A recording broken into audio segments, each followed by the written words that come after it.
វិញទៀតសមត្ថភាពសហគមន៍កសិកម្មដែលជាតួអង្គសេដ្ឋកិច្ចជនបទដ៏សំខាន់ក៏នៅមានកម្រិតនៅឡើយតម្រូវឲ្យមានការយកចិត្តទុកដាក់ខ្ពស់នាពេលខាងមុខ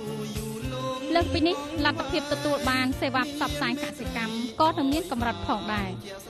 សមត្ថភាពស្រូបយកចំណេះដឹងបច្ចេកទេសដាំដុះនិងការប្រើប្រាស់ធាតុចូលកសិកម្មឲ្យបានត្រឹមត្រូវតាមបទដ្ឋានបច្ចេកទេសក៏ដូចជាក្នុងការកែច្នៃផលិតផលក្នុងចំណោមប្រជាកសិករនៅមានកម្រិតការចូលរួមវិនិយោគក្នុងវិស័យកសិកម្មរបស់ផ្នែកឯកជនក្នុងការអភិវឌ្ឍផលិតកម្មកសិកម្មនៅមានទំហំតូចបើប្រៀបធៀបនឹងវិស័យពីរទៀតជាពិសេសការវិនិយោគជាលក្ខណៈសហគ្រាសខ្នាតមធ្យមនិងធំក្នុងការកែច្នៃផលិតផលកសិកម្មដើម្បីបង្កើនតម្លៃបន្ថែមនៅមានកម្រិតទាប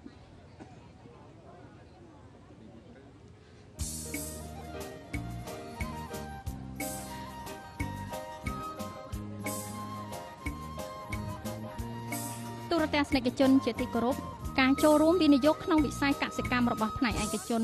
ក្នុងការអភិវឌ្ឍផលិតកម្មកសិកម្មនៅមានទំហំតូចបើប្រៀបធៀបទៅនឹងវិស័យពីរផ្សេងទៀតចំពោះផលិតកម្មកៅស៊ូបញ្ហាកំពុងតែគំរាមកំហែងដល់ការអភិវឌ្ឍដំណាំនេះគឺបញ្ហាថ្លៃធ្លាក់ចុះដែលបណ្ដាលមកពីកត្តាទីផ្សារខាងក្រៅជះឥទ្ធិពលអវិជ្ជមានដល់ផលិតករកៅស៊ូកង្វះធនធានមនុស្សអ្នកបច្ចេកទេសនៅមូលដ្ឋានជាពិសេសថ្នាក់ស្រុកដើម្បីអប់រំផ្សព្វផ្សាយបច្ចេកទេសឲ្យដល់កសិករកំពុងជួបបញ្ហាប្រឈមនិងទាមទារឲ្យមានការយកចិត្តទុកដាក់ខ្ពស់ផលិតកម្មសត្វមិនសូវមានការរីកចម្រើនខ្លាំងក្លានៅឡើយពិសេសផលិតកម្មគោក្របីមានការថយចុះដោយសារកង្វះកម្លាំងពលកម្មនៅជនបទចំណាកស្រុកជាហេតុធ្វើឲ្យកសិករភាគច្រើនប្រើប្រាស់សេវាគ្រឿងយន្តកសិកម្មការថយចុះវាលស្មៅចិញ្ចឹមសត្វការបម្រែបម្រួលអាកាសធាតុខ្វះប្រភពទឹកជាការកត់សម្គាល់គឺអត្រាឈឺស្លាប់របស់សត្វនិងជំងឺឆ្លងសត្វនៅតែជាការគំរាមកំហែងដល់ផលិតកម្មសត្វធ្វើឲ្យផលិតភាពសត្វថយចុះ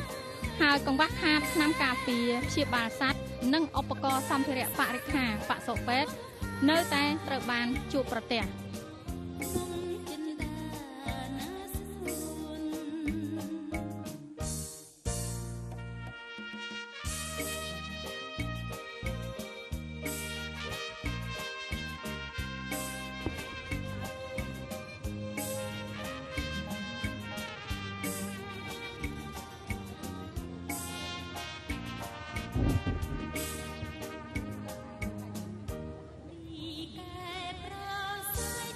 លោកលោកស្រីទូរទស្សនិកជនជាទីគោរពជាបន្តទៅទីនេះយើងខ្ញុំក៏សូមអនុញ្ញាតបង្ហាញជូនចំពោះសមិទ្ធផលដែលទទួលបានហើយជាការចងក្រងដោយក្រសួងកសិកម្មនៅឯកសារនេះគឺលើសពីនេះបទល្មើសដឹកជញ្ជូនសត្វនិងផលិតផលសត្វការគ្រប់គ្រងសត្វ